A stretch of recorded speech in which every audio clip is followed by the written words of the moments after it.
தோல் இல்லாத சிக்கன் எடுத்திருக்கேன். இந்த வியட்நாம் சிக்கன் சரியா வளராது சொன்னா இதெல்லாம் மேட் இன் இந்தியாவா? அப்படியா?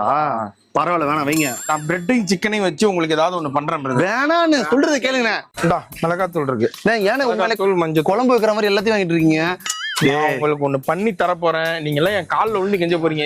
மறுபடியும் சிம்பிளா பிரெட்ட வச்சு சிம்பிளா பிரெட்ட வச்சு செய்யணும்னு சொல்லிட்டு மறுபடியும் எல்லாத்தையும் வாங்கி இப்ப இவர் சமையல் பண்றதுலயே நமக்கு பேதி வந்துரும். ஐயோ எப்படா முடிப்பாரு. இது பெப்பரான்னு தெரியல, ஆனா எடுத்துப்போம்.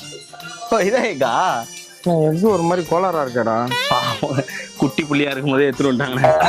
சாதாரண பட்டர் இல்ல, புது பாப்பல புடிச்சிட்டான். ஆங்கர் பட்டர் அப்ப எடுத்தே ஆகணுமே. இல்ல மத்ததெல்லாம் கூட ஓகே, மத்ததெல்லாம் இந்தியன் ஐட்டம்ஸா இருக்கு. இந்த பிரெட் மட்டும் ஃபாரின் ஐட்டமா இருக்கு. அப்படின்னா